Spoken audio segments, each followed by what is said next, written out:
હે અર્જુન, કર્મ કર્યા વિના કોઈ રહી શકતું નથી. ફળની આસક્તિ છોડીને કર્મ કરો. હે કૃષ્ણ, મને સમજાવો.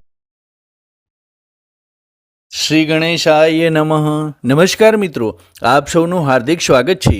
મિત્રો, ભગવદ્ ગીતાના બીજા અધ્યાયમાં આપણે જોયું કે કુરુક્ષેત્રના યુદ્ધ મેદાનમાં અર્જુન જ્યારે પોતાના સ્વજનોને જોઈને મોહ અને દુઃખમાં ડૂબી ગયો હતો, ત્યારે ભગવાન શ્રી કૃષ્ણએ તેને આત્માનું અમર સત્ય સમજાવ્યું હતું. ભગવાને અર્જુનને કહ્યું હતું કે આત્મા ક્યારેય મળતો નથી અને શરીર નાશવંત છે. ત્યારબાદ ભગવાને તેને નિષ્કામ કર્મનો મહાન ઉપદેશ આપ્યો હતો કે મનુષ્યનો અધિકાર માત્ર કર્મ કરવા પર છે, કર્મના ફળ પર નથી. પરંતુ હવે અર્જુનના મનમાં એક નવી મૂંઝવણ ઊભી થઈ હતી.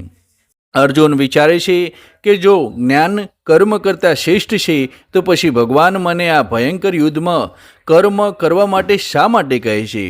અને અહીંથી શરૂ થાય છે ભગવદ્ ગીતાનો ત્રીજો અધ્યાય, કર્મયોગ. મિત્રો, આ અધ્યાયમાં આપણને એક ખૂબ જ મહત્ત્વની વાત શીખવે છે કે જીવનમાં કર્મથી કોઈ બચી શકતું નથી. પ્રશ્ન એ નથી કે કર્મ કરવું કે નહીં, પ્રશ્ન એ છે કે આપણે કર્મ કઈ ભાવનાથી કરીએ છીએ. ચાલો હવે જાણીએ ભગવાન શ્રી કૃષ્ણ અને અર્જુન વચ્ચે થયેલા આ દિવ્ય સંવાદની કથા સરળ ભાષામાં. અર્જુન ભગવાન શ્રી કૃષ્ણને કહે છે, હે જનાર્દન, જો તમને લાગે છે કે જ્ઞાન કર્મ કરતાં શ્રેષ્ઠ છે તો પછી હે કેશવ, તમે મને આ ભયંકર યુદ્ધમાં કર્મ કરવા માટે શા માટે પ્રેરણા આપો છો? મારું મન તો મૂંઝાઈ ગયું છે. તમે મને એક જ વાત સ્પષ્ટ રીતે કહો કે મારા માટે ખરેખર શ્રેષ્ઠ શું છે? મિત્રો, અર્જુનનો આ પ્રશ્ન ખૂબ જ સ્વાભાવિક હતો. આપણા જીવનમાં પણ ઘણી વખત આવું બને છે. આપણે વિચારીએ છીએ કે જો શાંતિ જ શ્રેષ્ઠ છે તો પછી આટલી મહેનત શા માટે કરવી? જો ભગવાન બધું જ કરે છે તો આપણે કર્મ શા માટે કરવું? જો પરિણામ આપણા હાથમાં નથી તો પ્રયત્ન શા માટે કરવો? આવો જ પ્રશ્ન અર્જુનના મનમાં પણ હતો. ત્યારે ભગવાન શ્રી કૃષ્ણ તેને સમજાવે છે, કર્મથી કોઈ બચી શકતું નથી. ભગવાન શ્રી કૃષ્ણ કહે છે કે હે અર્જુન, આ દુનિયામાં મનુષ્ય માટે બે પ્રકારની નિષ્ઠા વિશે મેં અગાઉ જણાવ્યું છે. કેટલાક લોકો જ્ઞાનના માર્ગ આગળ વધે છે અને કેટલાક લોકો કર્મયોગના માર્ગે. પરંતુ ભગવાન એક ખૂબ જ મહત્ત્વની વાત કહે છે, કોઈ મનુષ્ય કે એક ક્ષણ માટે પણ કર્મ કર્યા વિના રહી શકતો નથી. પ્રકૃતિના 3 ગુણ મનુષ્યને સતત કર્મ કરવા માટે પ્રેરિત કરે છે. આપણે ભલે કહીએ કે અમે કંઈ નથી કરતા, પરંતુ શ્વાસ લેવો પણ એ કર્મ છે, વિચાર કરવો પણ એ કર્મ છે, બોલવું, ચાલવું, ખાવું, કામ કરવું, આ બધું જ કર્મ છે. એટલે કર્મથી ભાગી જવું શક્ય નથી. ભગવાન કહે છે કે માત્ર બહારથી કર્મનો ત્યાગ કરી દેવાથી કોઈ સાચો યોગી બની જતો નથી. જો કોઈ વ્યક્તિ બહારથી તો કર્મનો ત્યાગ કરે પરંતુ મનમાં સતત વિષયોની ઈચ્છા રાખે તો તે સાચો ત્યાગી નથી. સાચો કર્મયોગી એ છે જે પોતાની ફરજ નિભાવતો રહે અને પોતાના કર્મના ફળની આસક્તિ છોડે. કર્મ કરવું શા માટે જરૂરી છે? તો ભગવાન શ્રી કૃષ્ણ કહે છે કે હે અર્જુન, તારા માટે નક્કી કરેલા કર્મ કર, કારણ કે કર્મ ન કરવા કરતાં કર્મ કરવું શ્રેષ્ઠ છે. મિત્રો, આ વાત આપણા જીવન માટે ખૂબ જ મહત્ત્વપૂર્ણ છે. આપણે ઘણી વખત મુશ્કેલી આવે ત્યારે કામથી ભાગવા માગીએ છીએ, પરંતુ ભગવાન કહે છે કે જીવનમાં મળેલી જવાબદારીથી ભાગવું એ ઉકેલ નથી. તમારી સામે જે કર્તવ્ય આવ્યું છે તેને ઈમાનદારીથી પૂર્ણ કરો, પરંતુ કર્મ કરતી વખતે મનમાં અહંકાર ન રાખો. એવું ના વિચારો કે આ બધું હું જ કરી રહ્યો છું, પરંતુ ભાવના રાખો કે હું મારું કર્તવ્ય કરી રહ્યો છું અને આ કર્મ ભગવાનને અર્પણ કરું છું. આ જ કર્મ યોગનો સાચો માર્ગ છે. ભગવાન શ્રી કૃષ્ણ કહે છે કે કર્મ યજ્ઞ સાથે જોડે છે. ભગવાન સમજાવે છે કે મનુષ્યે પોતાના કર્મને માત્ર પોતાના સ્વાર્થ માટે ન કરવું જોઈએ. જે કર્મ સમાજ, પરિવાર અને સમગ્ર જગતના કલ્યાણ માટે કરવામાં આવે છે તે કર્મ પવિત્ર બની જાય છે. મિત્રો, જો આપણે માત્ર પોતાના માટે જીવીએ તો જીવનના સાર્થ વધે છે, પરંતુ જ્યારે આપણે બીજાના સુખ માટે પણ કંઈ કરીએ છીએ ત્યારે આપણા જીવનમાં સાચી શક્તિ આવે છે.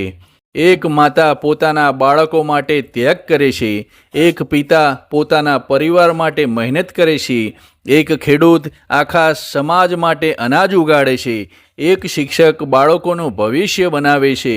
આ બધા કર્મ જો નિષ્ઠા અને નિષ્કામ ભાવથી કરવામાં આવે તો તે કર્મયોગ બની શકે છે. ભગવાન પોતે પણ કર્મ કરે છે. અર્જુનને સમજાવવા માટે ભગવાન શ્રી કૃષ્ણ કહે છે કે એક અદ્ભુત વાત છે. ભગવાન કહે છે વાર્તા, હે પાર્થ, ત્રણેય લોકમાં મારા માટે એવું કોઈ કર્મ નથી જે મારે કરવું જરૂરી હોય. મને કંઈ પ્રાપ્ત કરવાનું બાકી નથી, છતાં પણ હું સતત કર્મ કરું છું.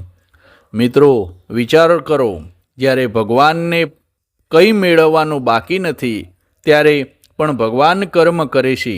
શા માટે? કારણ કે જો શ્રેષ્ઠ લોકો કર્મ કરવાનું બંધ કરી દે તો સામાન્ય લોકો પણ તેમનું અનુસરણ કરે. ભગવાન કહે છે કે જો હું કર્મ કરવાનું બંધ કરી દઉં તો લોકો પણ કર્મનો ત્યાગ કરશે અને દુનિયાની વ્યવસ્થા બગડી જશે. આથી ભગવાન આપણને શીખવાડે છે કે આપણે પોતે જ કરીએ છીએ તે જોઈને બીજાઓ પણ શીખે છે.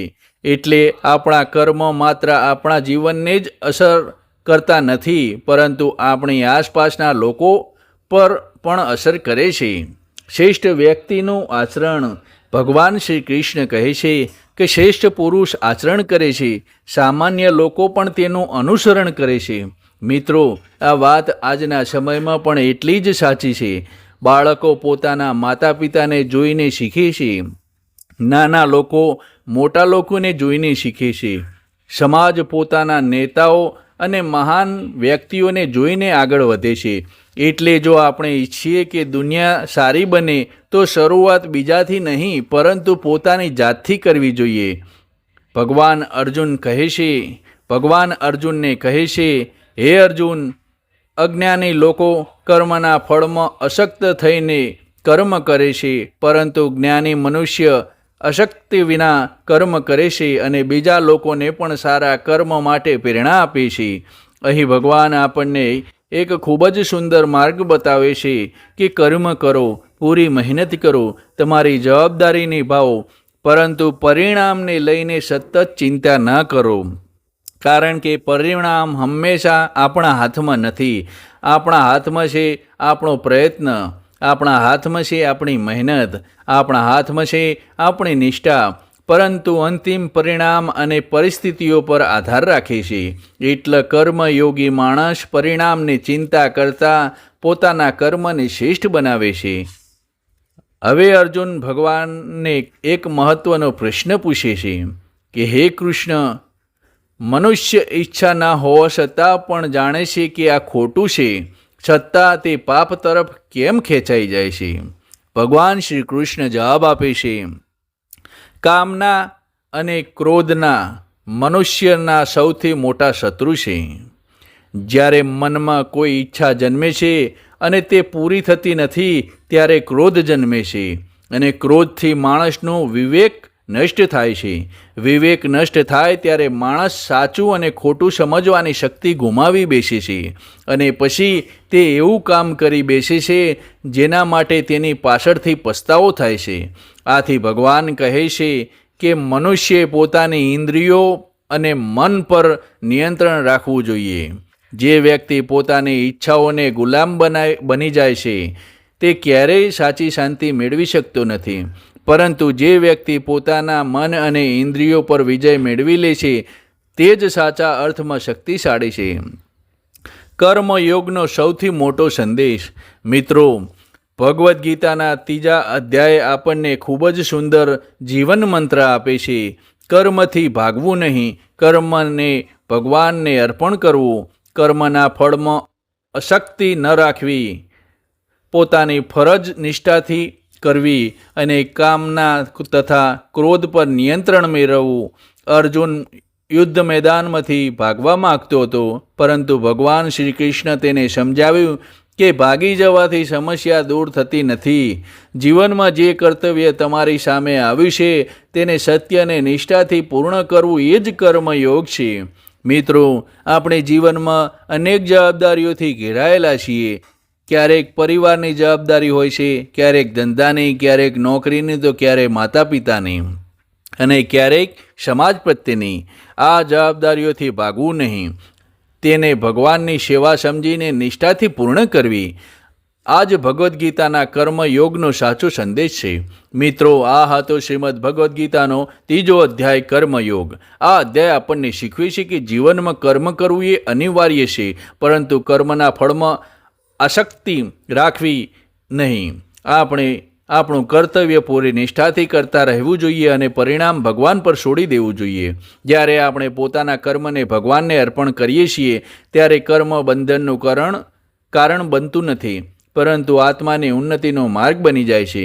આગળના અધ્યાયમાં આપણે જાણીશું કે જ્ઞાન અને કર્મનો સાચો સંબંધ શું છે અને ભગવાન શ્રી કૃષ્ણ કર્મયોગનું આ દિવ્ય જ્ઞાન સૌથી પહેલાં કોને આપ્યું હતું. જો તમને આ વિડીયો ગમ્યો હોય તો લાઇક અને શેર કરજો. કોમેન્ટમાં પ્રેમથી જય શ્રી કૃષ્ણ જરૂર લખજો. અને ભગવદ્ ગીતાનું જ્ઞાન સરળ ગુજરાતી ભાષામાં સાંભળવા માટે અમારી ચેનલને સબસ્ક્રાઈબ કરવાનું ભૂલતા નહીં. જય શ્રી કૃષ્ણ. હરિ ઓમ તત્સત.